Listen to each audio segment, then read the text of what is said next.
జమ్మిగుంట పట్టణ ప్రజలందరికీ కూడా నమస్కారం. ఈరోజు డబుల్ బెడ్రూమ్ల ఇండ్ల పరిస్థితి ఎట్లా ఉందని చెప్పి ఈరోజు మా మున్సిపల్ కౌన్సిల్ అందరం కూడా ఆ కౌన్సిల్ సభ్యులందరినీ తీసుకొని ఈరోజు 2 BHKని కేశవపురం కస్తూరిబా స్కూల్ దగ్గర ఉన్నటువంటి కొన్ని ఇండ్లను పరిశీలించడానికి రావడం జరిగింది. ఎందుకంటే ప్రభుత్వము డబుల్ బెడ్రూమ్ పంపిణీలో లబ్ధిదారులందరినీ కూడా సెలెక్ట్ చేసే పరిస్థితి ఉన్నది. ప్రజలందరూ కూడా అక్కడ ఇండ్లన్నీ పూర్తయిపోయినాయి, మేము ఇంకా మాకు మంజూరు చేసినటువంటి పత్రాలు ఇస్తే దానిలో నివాసంగా ఉండొచ్చు అని అనుకుంటున్నారు. ఈరోజు జమ్మిగుంటకు మొత్తం కూడా 500 డబుల్ బెడ్రూమ్లు. అప్పుడున్నటువంటి బీఆర్ఎస్ పార్టీ రాష్ట్ర ప్రభుత్వం ఇది నిర్మాణ దశలో మొదలుపెట్టి పూర్తయ్యే దశలో ప్రభుత్వము మళ్ళీ మారడం, కాంగ్రెస్ ప్రభుత్వం ఏర్పడడం, కాంగ్రెస్ ప్రభుత్వం ఏర్పడ్డ కొద్ది నాళ్ళకి గత ప్రభుత్వం చేసినటువంటి తప్పులను కానీ మేము ఏం చేయము, మీకు అప్పుడు ఎటువంటి డబుల్ బెడ్రూమ్లు ఇవ్వలేదు అని చెప్పి వాళ్ళు చెప్తూ ఈరోజు 3 సంవత్సరాలు పూర్తిగా వస్తుంది కాంగ్రెస్ ప్రభుత్వం ఏర్పడి. ఈరోజు ప్రభుత్వానికి మేము మా యొక్క విజ్ఞప్తి, జమ్మిగుంట మున్సిపల్ కౌన్సిల్ తరపున ఒక విజ్ఞప్తి, ప్రజలను ఎవరు మోసం చేయొద్దు. ఏ ప్రభుత్వాలైనా కూడా ప్రజలకి మెరుగైన సదుపాయాలు ఉండడానికి ఒక మంచి ఇల్లు అనే ఒక పథకాన్ని తీసుకొచ్చినటువంటి ఏ ప్రభుత్వానైనా ప్రజలు ఆదరిస్తారు. ఈరోజు కాంగ్రెస్ పార్టీ గత ప్రభుత్వం ప్రారంభించినటువంటి 2 BHKని ఈరోజు పంచడానికి హడావుడిగా మేము గెలిచి ఇప్పుడు 6 నెలల కాలం పూర్తి వస్తుంది.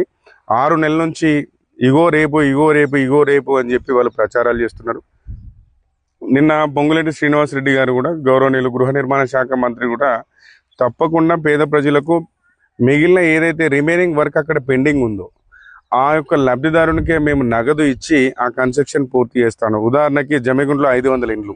ఈరోజు ఇక్కడ నుంచి మేము జిల్లా కలెక్టర్ గారికి మరియు ఇక్కడ ఉన్నటువంటి మంత్రులకి, ఇక్కడ ఉన్నటువంటి కాంగ్రెస్ పార్టీ నాయకత్వానికి విజ్ఞప్తి, రాజకీయ విమర్శలు మాకు అవసరం లేదు. ఎవరి మీద ఇంకా రాజకీయాలు, ఎన్నికలు చాలా ముందున్నవి, ఇప్పుడు రాజకీయ విమర్శలకు తావులేదు.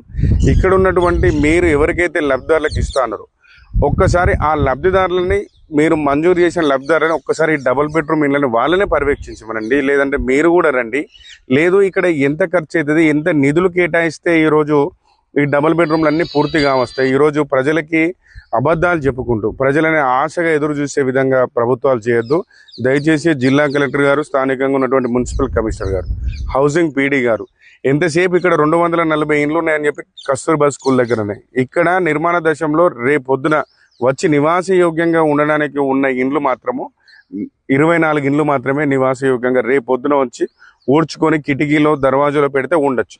మిగతా అన్ని, ఒకటేమో ఫౌండేషన్ స్టేజ్లో ఉంది, ఒకటేమో పిల్లర్ స్టేజ్లో ఉంది, ఒకటేమో G+1 కట్టి G+2 పెండింగ్లో ఉన్నది. లోపల ఇక్కడ ఉన్నటువంటి మెటీరియల్ని, కన్స్ట్రక్షన్ అంతా కూడా గుర్తు తెలియని వ్యక్తులు ధ్వంసం చేసిళ్ళు. అంటే పూర్తిగా కూడా శిథిలంలో, అంటే ఇక్కడ ఎవరు నివసించే పరిస్థితి లాగా కనబడటం లేదు. దయచేసి